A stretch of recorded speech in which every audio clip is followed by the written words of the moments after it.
happy hour.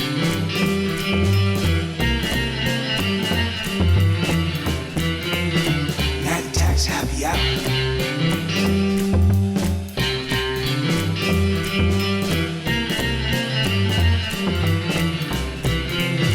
Night attacks happy hour.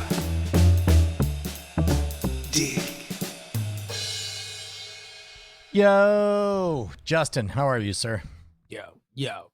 Oh. What is up, man? oh. What's going on? What's cracking? I feel like we should just get it out of our systems. I don't think it'll take very long. There was a big moment during the Weird Things podcast where finally you have an opinion about 2 years ago's holiday hit, Yeah. Captain Marvel. You can finally talk about it. Let's talk. Let's chat. Look, I assumed Yes. that we were playing by, like, all right. Imagine that you all of a sudden go to a new high school, All of a Right. sudden. Yes. right? As I you're, do sometimes, or at least I used to before they said, "Sir, you're 45. Would you please stop going to new high schools?" Oh, actually, no. This actually makes sense because you traveled. You went like abroad and was doing like in your youth. So there was a lot of like all of a sudden you have a different set of rules to play by. Yeah, right? and actually, that's something that we can unpack down the road. But fun fact for anyone listening, I've been toying with the theory. I've been questioning how much of my career path and my life choices all boil down to I was raised just knowing that every 2 years there was a reset button to be pressed, and there Yeah. was never any real long-term consequences for anything, and that each time you should try on something new. And I'm convinced that's part of what led me down the life path that I've had, and also the challenges I face to this very day. But that's a different discussion for a different No, time. I'll tell you what. I've long thought that there. Man, I would love to do this. If there was like an actual like brain chemical study of people for whom lived in one town their entire lives versus people who were a bunch of different places, like I mean, it's because- got to be different, right? Because like Right? person who lived in the same place, like whatever you did at age 7 stayed with you to 17. forever. Other people Like- I mean, you can't have the brain chemistry of the same, right? I remember there was a great saying of like, you want to know why carnies get laid? Because carnies leave town. Yeah, right? Like if you are ever going to be, if you're at a small town, you're just bringing the tilt-a-whirl and there's some chick who kind of wants to sow some oats, but doesn't want to be known as the whore for the rest of her life. Right. Like, then, your dirty carny ween might be getting a little attention that Dirty night. Cardi Ween. But anyway, so let's take it back to the metaphor. Yes. I assume Speaking of dirty carny weens, let's take it back Yes. to Marvel's mega hit, universally beloved as the most this popular is and beyond. wonderful. This is beyond. This Okay. is beyond that. All right. There was this moment that happened post Me Too where Pre-time's in a up. lot of Sorry. you got it. Look, I am gonna pirouette through this minefield, brother. I don't need you. I don't need Sorry. you. All I wanted to, I'm just so glad that you've joined the dance. That's all I'm saying. I just don't. Oh no, I was playing the dance. I was doing the dance. I thought that the dance went like this because this is a pivotal moment in our entertainment industry, and there Right. are a lot of things that I applaud, which includes very corrosive, ugly gatekeepers. Which, by the way, it imbues into things that both you and I hold religiously dear. The idea that gatekeepers often harbor awful things and that they can make art worse and Or they at, can at the very least, like at the most charitable, gatekeepers reduce the quality of art because they are inherently inefficient. Yes. That is the most charitable version. So already, because they're playing against a meta gatekeeper. game. Correct. Yeah, they're Yeah. playing this meta game of like keep my job, like Right. art risky, like Right. art safe, like, and that's before you even get into the awful stuff, right? That's before you get into the personal predilections and the abuses of power and the inherent elements of misogyny that have worked our way into our culture, blah, blah, blah. Writ large. I'm all and before, just to put a pin in this side jag, like leads all the way to the part where Brian Brushwood multiple times launches verticals for the pleasure of an insane robot overlord, because at the end of the day, the insane robot overlord at least is accurately measuring the attention of millions of different eyeballs. And at least that's an objective measure that I can know whether or not I've done a good or a bad thing, not based on the whims of power and stupid Hollywood politics and all that stuff. Yes. So I presumed that there was going to be this fertility period, that a bunch of movies that were being created in the soil of this changed earth were being handled with kid gloves, right? And that's why you got movies like Ghostbusters, which was like objectively not good or fun, that was being like recognized in the New York Times as being like a 4-star movie. What an amazing achievement for comedy. It wasn't, but I can understand where some people feel that no, this is about more than the box office. This is about us wanting to be part of a movement. And if my job as a critic is to see past some of the flaws and to embrace some of the larger themes, then gosh darn it, like we did it before, we'll do it again. Like I'm reporting for duty as a critic, right? So I just assume that my role as random barking dog on the internet who has made at least a portion of his brand talking about pop culture is, and politics. I'm going to do which I found talking about politics way easier than talking about movies over the last 4 years, if that gives you any context. Because, and for the record, that does make sense, because gender politics is a tighter tightrope than just politics. Politics, full stop, you can stay, there are multiple lanes in politics, and gender politics is an even narrower lane to tightrope weirdly enough, across. I can tell people, hey, I call balls and strikes, and with politics, they're like, oh, okay. If I say like, hey, I'm just a neutral observer to gender dynamics, they're like, okay, whatever, right? And that's fine. That's just where we are. I'm not complaining about the lay of the land. I'm just explaining how I'm trying to traverse it. And so I assumed that the new way that we were going to go about things was that you don't shred it week of, you shred it later. You do it later when everybody's kind of processed it, and you can say like, hey, no, it wasn't great, this movie, and somebody's rewatched it or bought it on DVD, and they're like, oh yeah, I don't want to say anything, but like, yeah, it really wasn't the best. And so my personal philosophy was, I was gonna find one I liked before I shredded one that I didn't like. And so I had no public opinion on Ghostbusters. And then Wonder Woman came out, and I'm like, and like walking out of the draft house in San Francisco, that was like my first thing was like, Wonder Woman's great. Fuck Ghostbusters. Oh my God, how boring.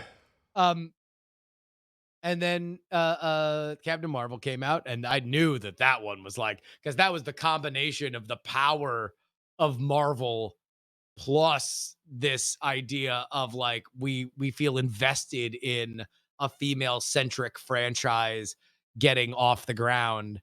And so I had no public opinion until I saw a movie that I liked. And despite the fact that it is big and way too long and barely coherent and has some very, very, very morally troubling decisions made by key characters, Wonder Woman 84 was a movie that I will likely never see again in my life. And I don't mean that in terms of rewatching it, which I almost certainly will not, but in the idea that no one's going to look at Wonder Woman 84 and go, that's the template.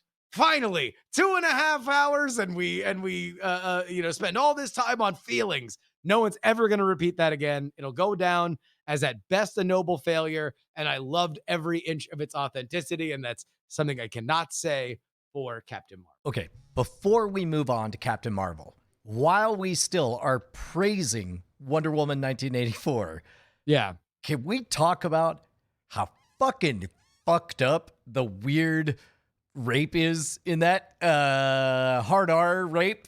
like non-consenting individual is possessed by a supernatural extra life spirit, made to have sex and mock their wardrobe. And yet somehow that was one of the boringer chunks of the 2.5 hour epic. It's just breezed right by. Like there's like, it's nobody makes the point of it. There's no element. Cause you would actually, when you think through it a little bit, it would have been an adorable part of the movie if they couldn't kiss or go any further, right? If they really Trevor wanted was like, to, but they were dealing with the moral conundrum of Yes. what happens when the power dynamic is such that the person who really wants to bone someone has to, because it would And there be was just- and there- inappropriate with the level of power that they have. A very powerful person exercises sexual restraint, Justin. I think you're right. That would be a fascinating subject for a movie. Now, that also then totally doesn't address the idea that Trevor himself decides that he's going to use this man's body as John Wick, and he's just going to be throwing it into harm's way willy-nilly and jumping in front of gunfire and stuff like that. I didn't even think about that. Yeah, so nobody is particularly paying attention to the body of this man who has been unwillingly taken over. But then again, like everybody's pointing that out. Oh my God, Wonder Woman would never do that. Yeah, but she did in this movie, and it's a transgressive and weird thing. If she had turned, if it was a full kind of like heel turn, and she was just like, "Yeah, I don't care. Humans are kind of ants to me anyway. All I'm I've ever literally cared about not is you." even human. like Yeah. I just want what's mine, and you're That's it. mine. It's like, I'm a half breed because a god and an Amazon screwed. Like, you people are not even like, I look down on Aquaman. Like, if there's he one was, thing, he was an Atlantean and a human. He's a filth bag. Man, I don't want to this mess and with y'all, this. but like, gods be racist, Amazons be racist, and if there's one thing gods and Amazons agree on, is fuck humans. Y'all Yes. is dirt. Y'all's You are garbage. dirt. I am slumming it. Like, it's weird me screwing you if you were alive. Hashtag Like, me I don't care screwed that you're is doing it. where we're Yeah. at. So yeah, it's a bizarre movie. I enjoyed it. It seems like more than everybody else. But what I was amazed by is that now apparently the fog is lifted and people can just criticize flawed movies that have female-centric leads and directors. That can just happen now. And I was not given the memo. I thought I still had to like a thing. I didn't know it was Ali Ali Oxenfree, where we can all just say like, oh God, yeah, Ghostbusters sucked. Captain Marvel sucked. Well, But apparently that's where we're at. so now that we're here, You remind want to know me. what? You keep building up to this. To be fair, Brian, I barely remember Captain Marvel. God damn it. Like, I was hoping such at a least one of forget- us remembered anything It was from that such a fucking lousy forgettable- turd of a joyless a jerk off fest. There was a lot of jerking off for a movie about a protagonist without a wiener. I know it was like kind of the chase movie. I remember being very annoyed that they ruined the Skrulls. Yeah. Made them because clowns. Yeah, and they made them like good, like where that's like not the point of this. Like, sympathetic, where it's like their whole point was that the Skrulls could be anyone. Again, for those who were not who haven't me seen as a Captain child, Marvel. the Skrulls were communists. They could be anyone. They could be your minister. They could Yeah. be your neighbor. They could be like there was a real life witch hunt. Before we had misogynists to hunt, we had communists, and before that, witches. Yes. That's why it's called a communist hunt. Or a sea hunt, as you and your bros might say. as a documentary film once told me that I rented. Yeah. But the important thing is that the Skrulls were dope and sinister, and they became clowns in that movie, and to apparently no good cause. And for because here's how a Skrull beat goes, right? You're at the deli, somebody tells you that you just won $1 million or something that affects your life, and then you go off on an adventure, and then like their eyes glimmer a little bit, or like they turn into a scroll and get on their scroll phone and go like scroll activated, right? Like that's what happens. What you don't do is have a scroll show up and he's like, hey, it's me, Joe Scroll, and then turn into somebody else and then get kicked in the chest and turn into a scroll again. Like, what's the point? The whole cool thing about it is that you don't know who they are. Now, this was later redeemed in another movie, which is part of the reason why I love that movie as much as I did.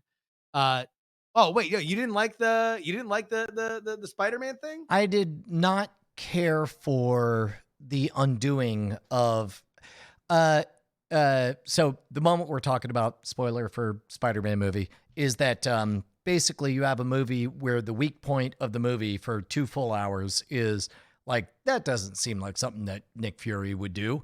And the way they quote unquote redeemed it is to say, psych, that's because it wasn't Nick Fury. It was, remember the clown guys from the last movie where we made a big menacing threat into clowns? That's why also Nick Fury was acting as a clown. But don't worry, we have an entire clown trilogy planned that we're setting up right now. Very little about any of the things I just said sound like things that are of interest to me. But it did at least reestablish that Skrulls can stay as other people for a long period of time. Correct. And then you find out they're Skrulls. And so for whatever your issues with and all those things I think are valid, the fact that we just reestablished, oh, here's this thing. When you hear, oh my God, Captain Marvel's going to be a movie with a bunch of the Skrulls, and she's going to be figuring out her identity. Wow, you want to know what would be a great idea for that script? If she was literally trying to figure out the identities of these hidden agents and people that she trusts or not or doesn't trust, and blah blah blah. Go forward from there. That none of that happens. But to be totally honest, the rest of the movie I don't even remember. I remember that the Skrulls sucked. I remember that the Sam Jackson parts were facially really selling Creepy. until you watch him walk, and he's walking like Sam Jackson and not Like like a 60-plus-year-old Sam man. Jackson. And I remember that Brie Larson spent the whole movie talking, this is me happy. Really? Oh, This is me sad. This is me having another time. I'm Captain Marvel. So, okay, 2 things. One, I actually have decent hope for the sequel or the next chapter or whatever, because I think that what would be an amazing thing to explore, and forgive me if I'm overstepping my bounds, I'm only saying this as a father of 3 girls and a husband of an independent artist who is a female. So if I sound like I'm overstepping my bounds, you need to check your privilege before you judge me. But how fascinating would it be knowing that the Skrulls started off as sort of communism and the terror of the Red Menace writ large? What if you did want to hold up a spotlight and view everything through the lens of what it's like to be a powerful female? What if it was all kind of with a gaslighting story, where it's like, Wasn't that the first one? I didn't, Where she was being gaslit that she wasn't powerful, and then she realized that she was powerful.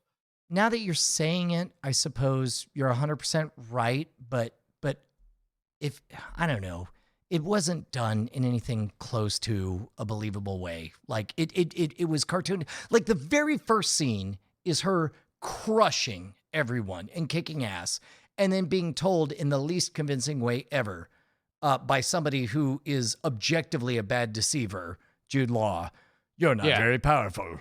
It's like me in the audience, like, whatever. Whereas like with the Skrulls, I feel like they could mess with us in the audience. Like that's all I want is to understand. A billion times. This to me is like, the Skrulls can be your big bad. The Skrulls can be your Thanos. Like this, like the Skrulls are such an amazing foil for a billion different reasons. They got really cool creature design. They have a cool culture. They have a cool There's also power. a cool tie-in with even the Fantastic Four being folded in because Super Skrull was their alpha, and Super Yep. Skrull quite literally happened to have all of the powers of the Fantastic Four Fantastic combined. Four. Yeah. Yeah. So it's like that was and look, I think Brie Larson's a great actress. I think that there is there's more that you can mine out of Captain Marvel. I don't have I'm not like burying it forever or whatever, but I'm just saying that first movie wasn't good. And it was very weird that we went through 4 years where we couldn't say that those movies were bad without it being like a judge on your character on gender dynamics. And so I'm just not going to stop. And so anybody who criticizes Wonder Woman 1984, congratulations, you're a misogynist. Yes. Because it's currently at the top of the heap behind I know Wonder we all Woman. still have to. Yes. We all still have to keep up. Well, and this is one of those conversations that, like right now, all of my daughters they're going through assimilation and understanding and digestion of pop culture or whatever, and it's interesting. Like I'm watching them begin to make their various decisions about what's in bounds, what's out of bounds, what they like and what they don't like. There was one of the games that I got them for Christmas, like Penelope became visibly upset when the characters turned out to be naked without justifiable reasons inside of mechs. This is an anime kind of game, right? And then also turned out to be high school, where she's like, "Dad, these are two of the most cliched everythings. I'm so mad." And then there was like a school nurse that just had an oversized chest and all that stuff. Penny got really upset and came back to it, and it's like, I haven't played the game, so I couldn't say for sure, but it's like, hey, Pen, between you, me, and the wall, seems a bit suspicious that this authority figure that is definitely drugging these high school students is, I might say, maybe intentionally a walking cliche of old school anime tropes or whatever. So I don't know. All of which is to say that I really look forward to revisiting when they're all in their 20s, kind of where they landed in this meta transition phase, where it's like, where we're certainly past the time when everybody who's female has to be portrayed as essentially Bubbles with an hourglass figure. I don't know.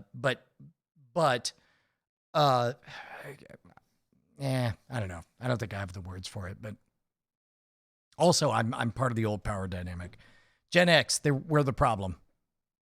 Well, you definitely just said whatever to the problem. You did. were never the problem, but you were definitely like, whatever. And then like some of the power fell to you and you were just like, whatever.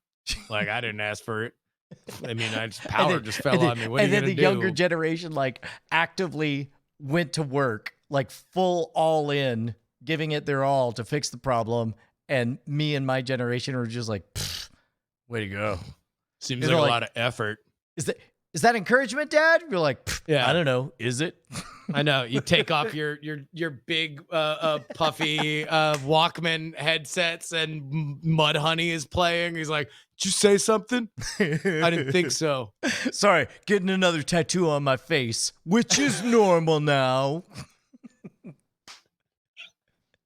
It is really weird to have folks who are like, there's a guy up the road who does an awesome tree removal service, and he looks to be 3 or 4 years older than me and definitely has tattoos all over his face. Now, this is an entrepreneur who provides a vital service to this community. And it's so funny to me that the exact same thing that used to mean scary person who can beat me up and doesn't give a care about anything now means person who embraced being, he's now a 48-year-old guy who runs a business up the road. Yeah, dude. It's tattoos are a weird one. Do you have any? You don't have any tattoos, right? No, we talked about like if we were gonna, you and I independently seem to have come to the same conclusion where it's we would like get a Diamond Club tattoo. right, yeah. right, or and specifically because even if tomorrow we were struck by a wish lightning, not to give spoilers away to WW84, I but renounce my wish.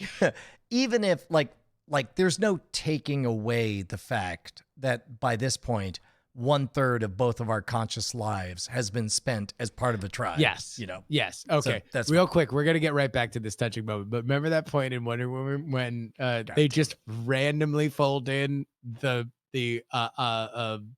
Irish, English, Bloody Sunday conflict where they're just like dancing around the globe. Just snap to like, Just for well, no I'm reason. Irish and I'm English and I wish your kind were taken out. I wish your kind were dropped dead. Blah, blah, blah, blah, blah. Oh, just something to think about, IMO. Don't worry, it's me, Patty Jenkins. Goes to heaven. I just wanted a young, aged down Bono to just be like, I wish I had a day to write about. And then Bloody Sunday happens and he's like, oh, the monkey paw. Yeah. Yeah, I don't know. I don't know whether or not it was my fear of transgression that led me to not get a tattoo, or if it was my like rejection of the rejection or some. I am 100% on my end, and I suspect on your end as well. So I'm going to tell you what I felt, and you can borrow it if you like. Yeah. I don't trust myself. I don't trust myself with my fashion at any point. There was a time I used to wear my pants as high as they were in WW84, and later a very close friend of mine mocked me in front of hundreds of people. That was recorded, and thousands more heard it, and so I knew not to trust myself. So certainly I wouldn't trust myself to alter my body permanently. But don't worry, that was a very specific circumstance in which I trusted somebody, and it turns out I shouldn't have. Well, no, I mean, look, I'm on the right side of history on that one. Yes. You said all the Irish should be removed and sorry. something, I'm Irish. I do. Something. Here's a farm in the middle of DC. What the fuck was that? It's God, amazing. I mean, can I, like, I'm going to give WW84 a thumbs up if for nothing else than all the joy it's brought me in, like, did we all just share that same hallucination? Is that really the thing that was in the movie theaters that is the #1 best-selling movie with it? Okay, 1 year ago today. Yeah. Justin, it's me. Yeah. From the future. As you know, there's not a lot we can change. Paradoxes. Yeah. I'm going to tell you a true fact. Okay. 1 year ago from today, and feel free to respond with how surprised you are. There's going to be a movie that comes out. Okay. It's going to be a sequel to Wonder Woman. Okay. It's going to be set in 1984. I think at this point I know that, although it's odd because it actually comes out during the summer. Well, comes out late in winter. How surprised are you? That's crazy. Do they bump it back? They do like reshoots? Yeah. Well, Like, I mean, I can only give you so much. Yeah. Weird part. Day and date release. It's going to be in homes and in theaters same time. Oh wow. Yeah. So that must mean it's terrible if they're doing that. Well, okay. It's got to be awful if they're just dumping it. But that's crazy. They've released way worse movies in theaters. Get ready, mind-blowing. #1 movie in America. It's the #1 movie in America. It's the #1 best-selling box office smash, not just of that moment, but of the entire year. It is the biggest box office blockbuster of like at least half a year, probably more. And it comes out day and date release. You ready? Are you ready? I know you want to hear the numbers. Go ahead. Yeah. $16.4 million. Okay. This is a pandemic, isn't it? There's a pandemic. I'm not There's a pandemic. You can't say it, but blink twice if it's a pandemic. Buy Tesla. Andrew Main.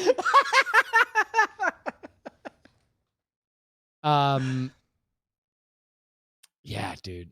That's some crazy trash. Yeah. Okay. So, question. Yeah.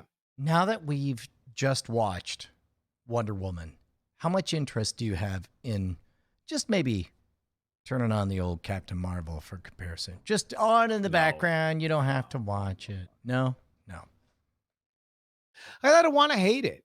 Like, honestly, I was there to really like it, and I didn't, and I really my only thought about this was our cultural, our own little Macarena that we were doing for a couple years, where we had to dance around the idea that these movies were too big to fail. These movies could not be treated like other movies because we wanted to demonstrate that female-led films can make money and be critically acclaimed, and it folded into some of the like let people like things. Well, and I do think it's fair to anybody who's bristling at possibly transgressive sentiments. I think it's totally fair to say, new category of film, new time, new era. Let's give it some runway and figure out what's what. In that time, we've seen good movies and we've seen less good movies, and I feel like we're far enough down the runway. Shortly before our jet turns invisible, which apparently is an important thing because it was introduced to us 2 minutes ago. Also, 1 minute ago, we learned that things could be turned invisible. Also, we learned that this increasingly powerless person is able to turn a jet invisible. Also, in it's 1 the minute, 4th of July. Also, in 1 minute, all of this will be rendered irrelevant, and you'll wonder why this scene was in the entire movie. But now that we've seen, yeah, man, turns out no matter what wonderful, genuinely positive social movement is happening, some art will be good and some art will be less good. And I'm not going to call. Yeah. Wonder Woman was genuinely good. Wonder Woman 84 was less good, and Captain Marvel is genuinely bad. I'm with you. I'm with you there. I mean, if anything, the only thing that I would take is like, I do think the first Wonder Woman's just a scotch overrated at this point. Like, because I think it gets a lot of leeway for being a very It does boring get a movie pass. at the end. It gets a total pass for being awfully close to Captain America. Well, nobody mentions that. Right. Yeah. Well, and then maybe let's explore that, because like in any universe where it's any other property, nobody gets that pass, but it was the right movie with the right heroine at the right time. And we hadn't seen a good DC movie from that in a minute until well, then. Where it was like, it was competent and it got the character right, and it didn't totally like zig in a really distracting way away from everything that we knew of that character before, in the same way that like Batman just fucking snapping necks and shooting people like did, and Superman being like, oh no, I'm gonna not save, or like Pa Kent's gonna tell him to not save people, and it's like okay, that just seems really distractingly weird compared to everything, where Wonder Woman was like, all right, badass Amazon chick gets mixed up in the human world and whips ass. Cool. And then and we got that.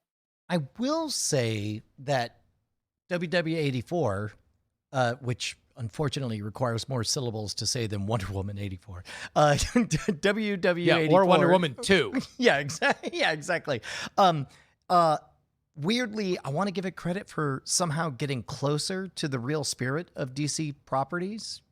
Like it felt more like what I imagine a DC movie should feel like than most of what I've seen in the last 10 years. And that's part of what I liked, is that it was like, Marvel would never do this movie. Ever. For a billion different reasons, they would not be doing a movie where the main character is just a guy who grants wishes, and it's a gigantic, like, sleepover monkey paw tale.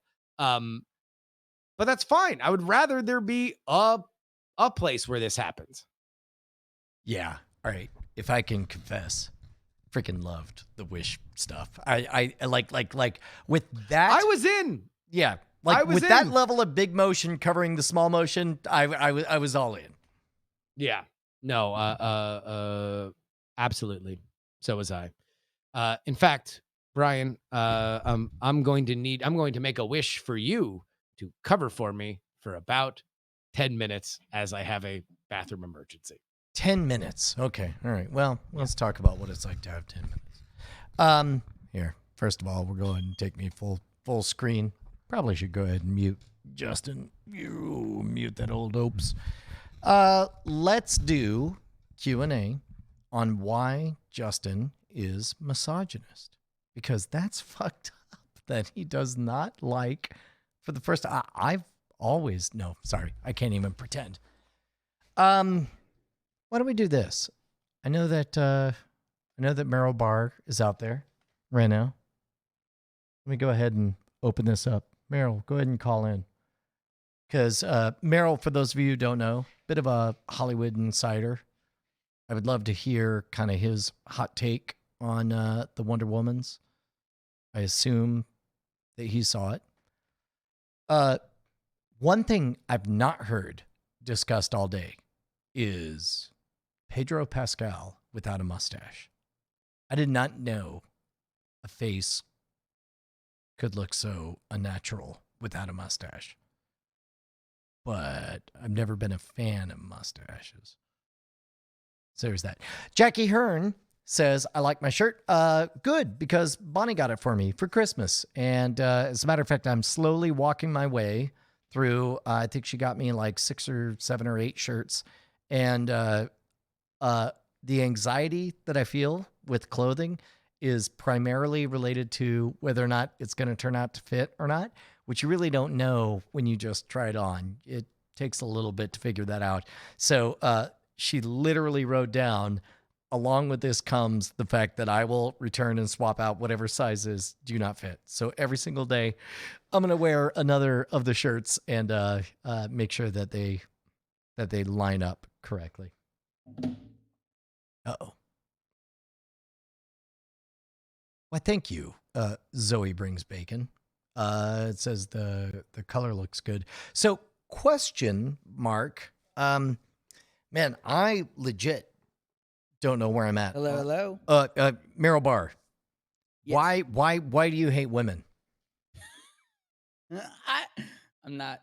You're not What? playing me like this. I'm What? not.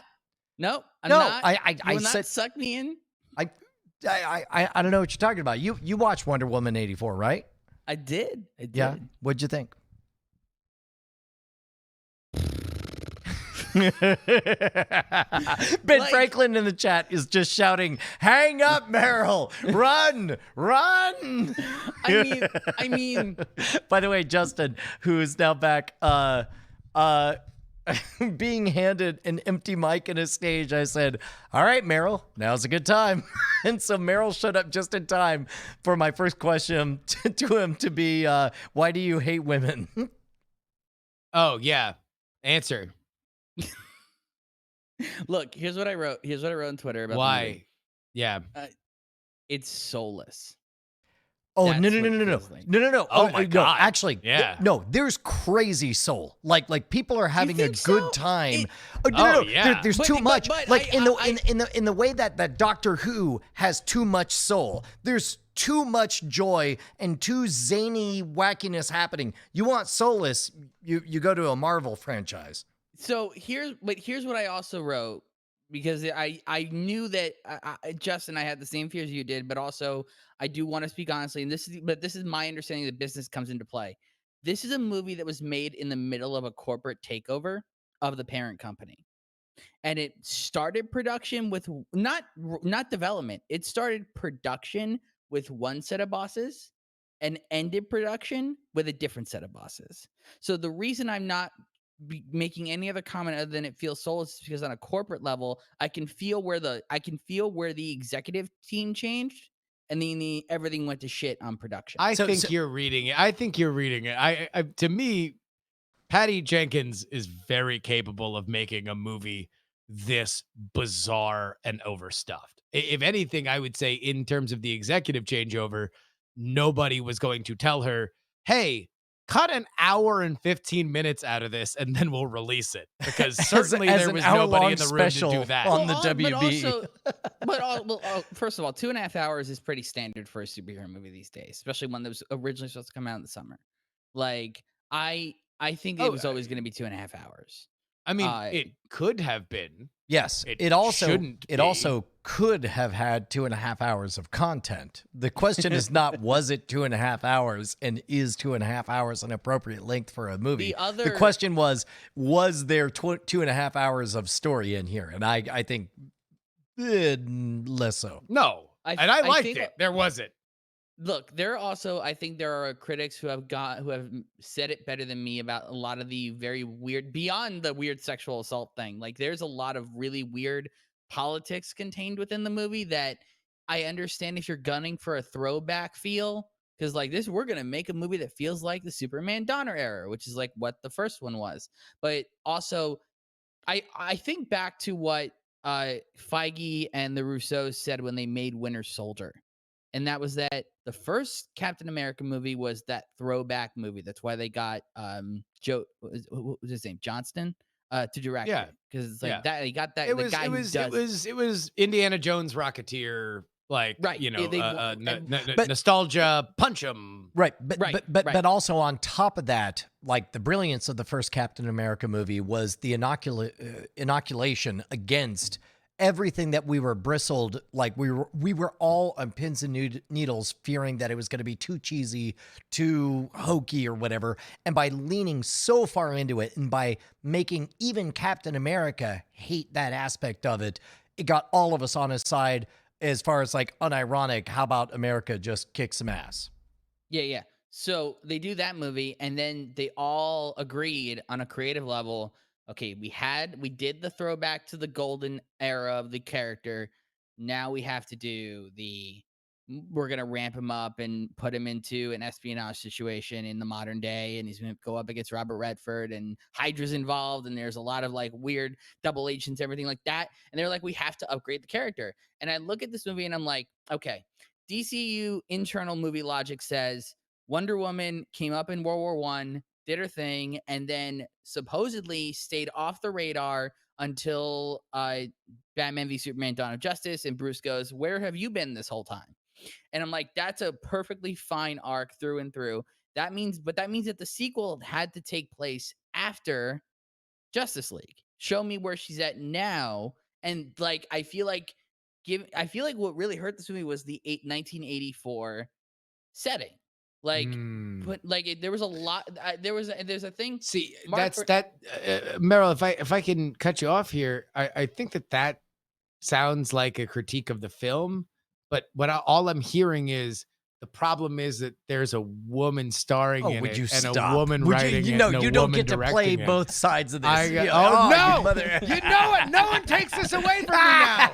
Nobody. I did the dance. I know the Macarena. You do your hands out and you flip them over and you put them on your shoulders and then you shake your hips. Look, That's what happens. Why do you hate women? You never answer the question.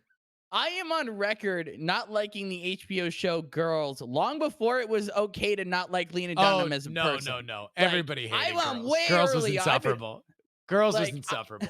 I was way early on the train of like getting hate for like being called sexist for just not liking something. I actually let me throw this out here. I wouldn't even mind if all of the DC movies took place in 1984. What if they just decided that is the colorful, loud era, and every new movie we're going to increasingly play it less for laughs, and it's just going to become the colorful background of that we see, and we even kind of saw a kiss of that in Joker with the opening scene looking so early, New York 1980s, and yeah, although that was more 70s, but I can understand that there is a desire to have a brand differentiating element to it. I do think that it would restrict the palette of DC. Ultimately, what you want to do is just tell good stories that are good for the character, and specifically for these characters that do span time. And there is a lot of parallels between Captain America and Wonder Woman, that you want to tell the most interesting versions of those stories, like they're gonna do with Black Widow, even though we're not gonna see her journey past Endgame, obviously. So I agree, Merrill, with your point that there is a confining element to setting it in 1984. I don't think that it precludes them from telling a good Wonder Woman story, mostly because what I don't know right now is even where we fit in Justice League and Dawn of Justice and stuff like that into where this version of the DC universe is going. Because I wouldn't be shocked if, we just now all of a sudden have a new Batman and have a new Superman, and now the only holdover at all is Wonder Woman Right. and Aquaman. I guess Aquaman will definitely be the same.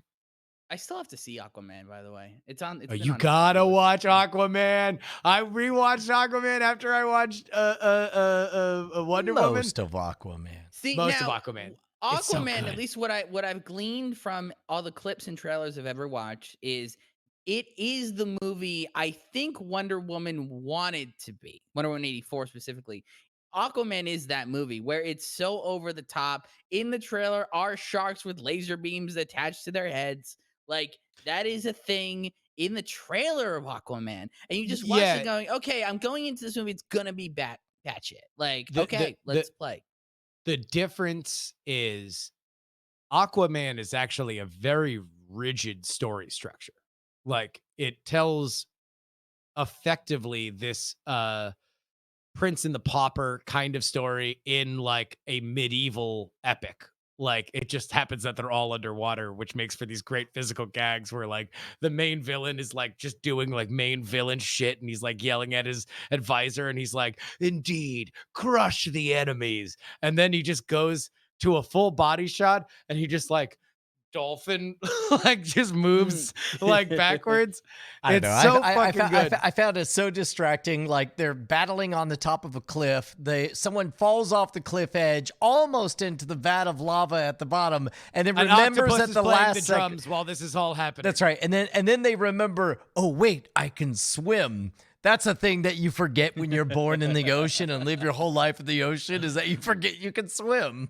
Well, he's fighting, This I sounds don't know. awesome. Like, See, it and is. like if But Wonder Woman 84 they are very different movies, though. They are very different movies, and they want to do different things.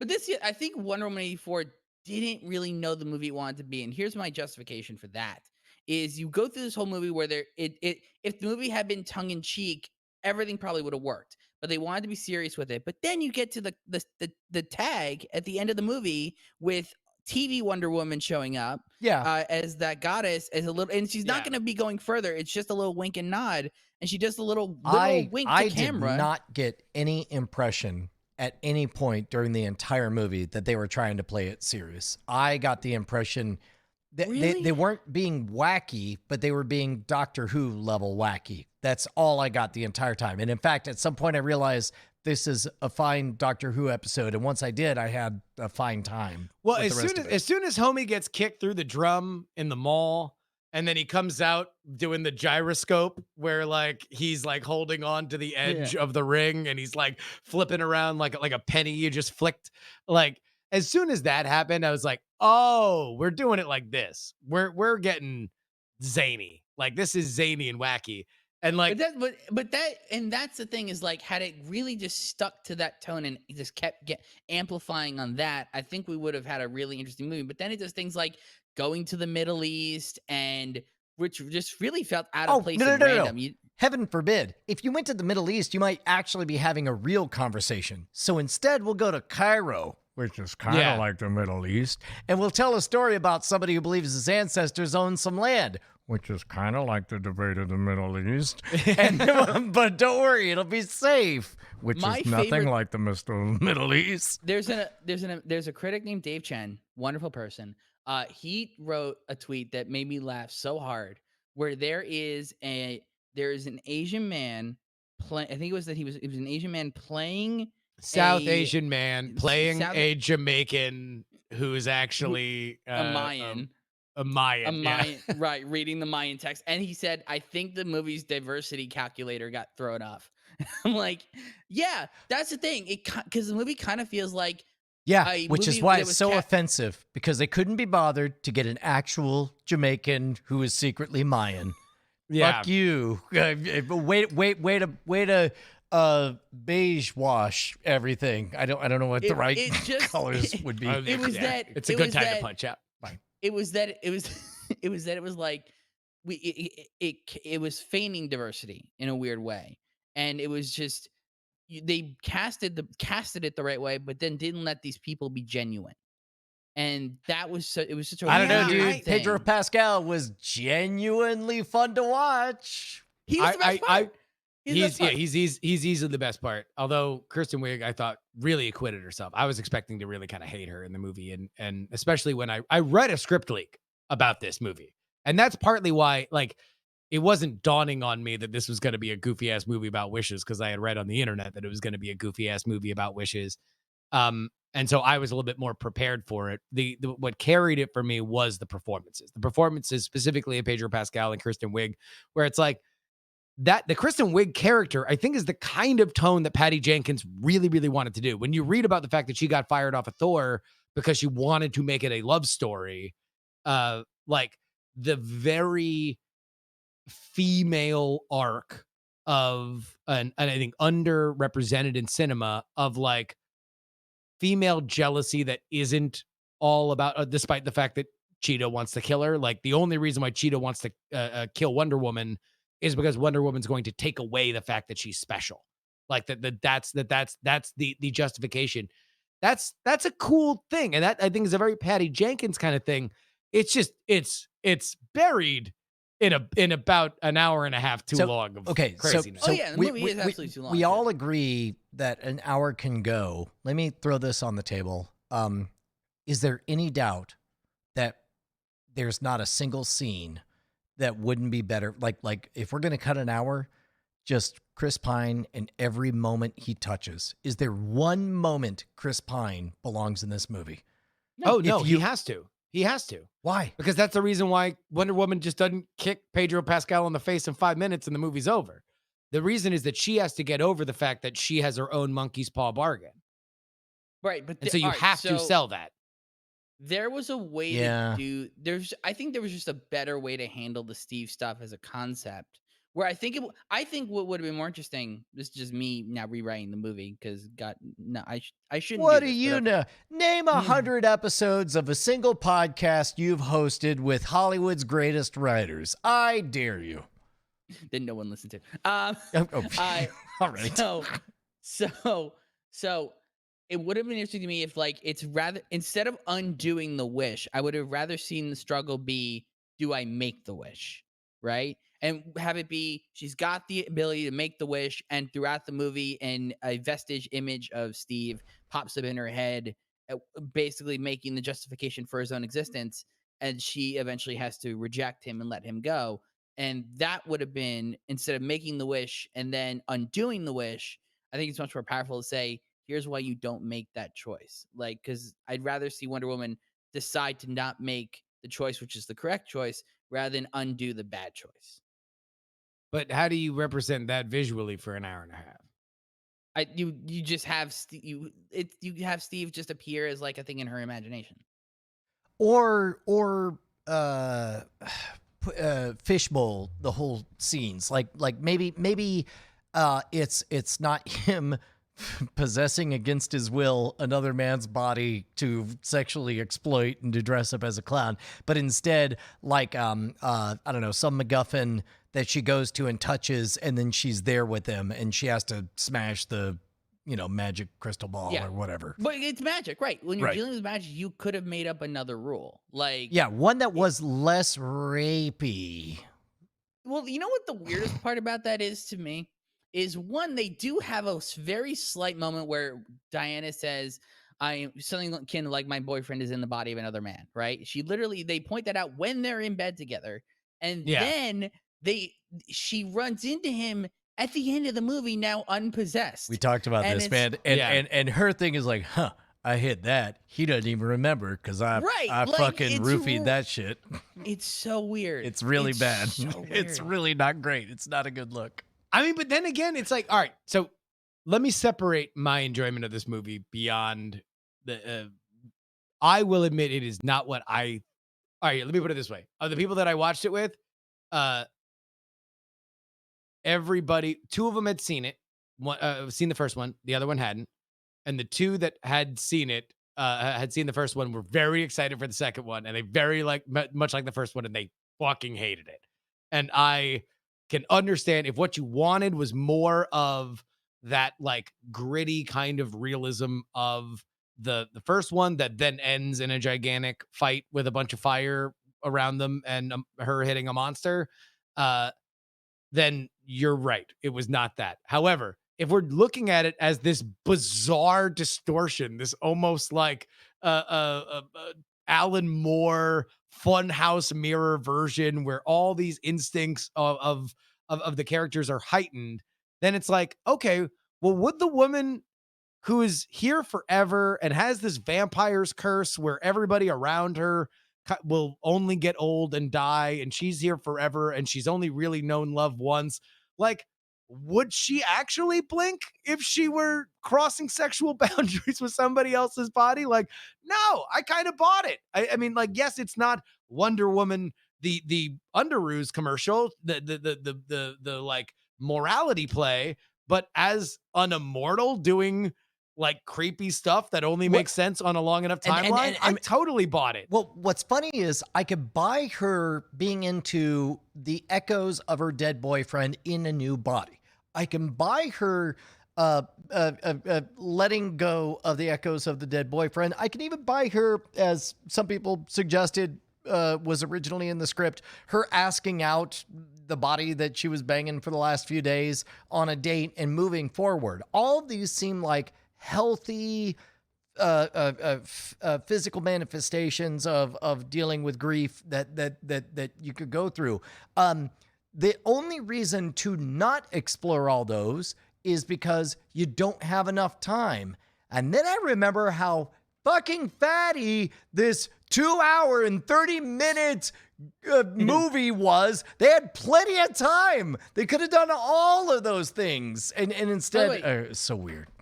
Different scene we know no one's talked about yet. Can we talk about how unearned that flying scene is? Oh, no. We've already talked about it. Yeah. That was definitely 20 minutes. Yeah. Like, just it was. Oh, hey, you know the industry gossip. Somebody said on Twitter that this was initially supposed to have more of an 80s soundtrack, but it might have been a streaming rights thing. Is that anything that you've heard of? That I have not heard that, but that would track for me. I don't know if it was. I don't know if it. Usually, when you get, especially modern day, when you're getting those rights, you get those rights for everything now.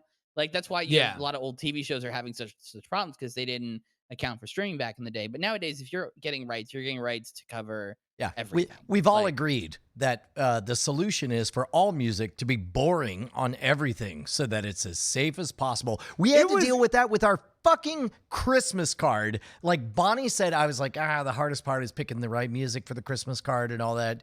And Bonnie's like, well, hey, let me just throw this out here. I know you're not going to love hearing this. My producer, Bonnie Brushwood, says, I've gotten some feedback from some people in the international audiences, our friends who live in Germany, that they weren't able to enjoy past episodes of our Christmas cards. So if you could, just pick a little something. Royalty free. Everybody. And I was just like, fuck you. Like, I ain't making money on any of this shit. And that the one bit of joy I get is matching the music to the whatever. So it ended up, that's why this year's music is awesome, because I personally called up the friend of ours who made it and said, will you please send me an MP3 of that song that you wrote that I like?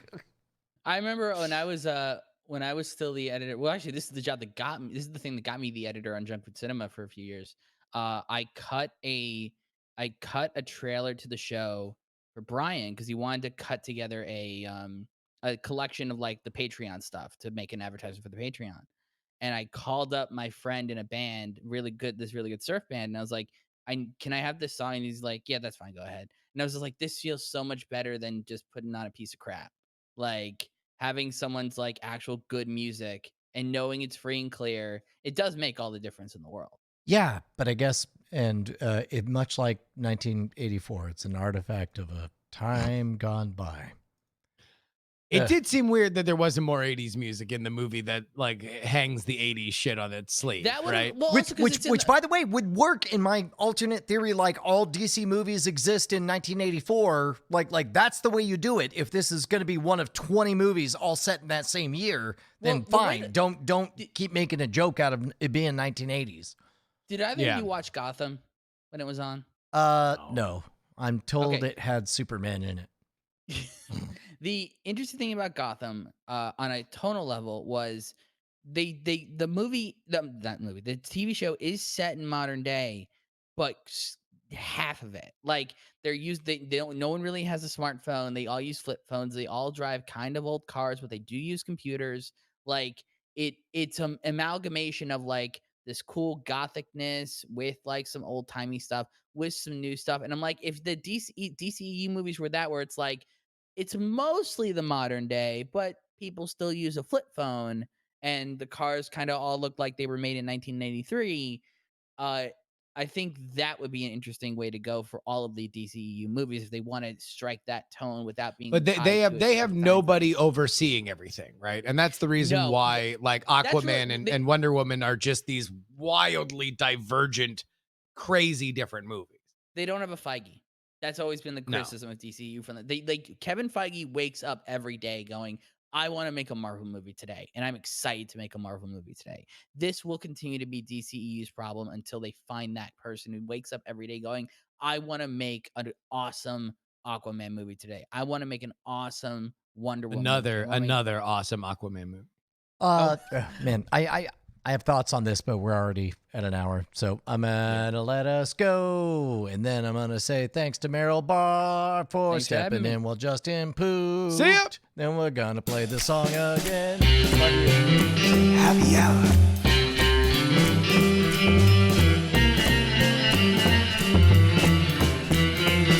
Night Attacks Happy Hour.